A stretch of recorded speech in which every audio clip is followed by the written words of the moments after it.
पेरूसह इतर फळ पिकांना अधिक बाजारभाव मिळावा म्हणून विक्री व्यवस्थापन आणि प्रक्रिया उद्योगासाठी अधिक चालना देण्यासाठी धोरणात्मक निर्णय घेऊ अशी ग्वाही फलोत्पादन मंत्री भरत गोगावले यांनी दिली आहे।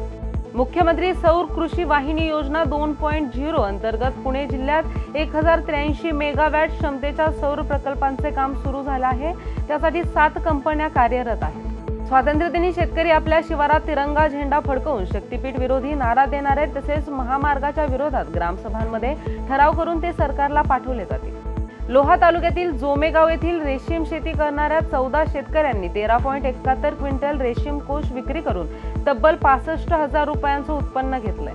सोयाबीन हंगामात पहिल्यांदाच मिळालेला हा सर्वाधिक दर आहे। हे दर सोयाबीनच्या हमीभावाच्या 4,992 रुपयांच्या जवळपास गेले आहेत। बेदाण्याच्या दरात गेल्या आठवड्यात प्रति किलो 30 रुपयांची तर गेल्या 20 दिवसात 60 रुपयांची घसरण झाली। त्यामुळे बेदाणा उत्पादक शेतकऱ्यांना मोठी झळ बसली आहे। जिल्ह्यात खरीप हंगाम 2025-26 मधील पेरणीचा अंतिम अहवाल नुकताच अंतिम झालाय।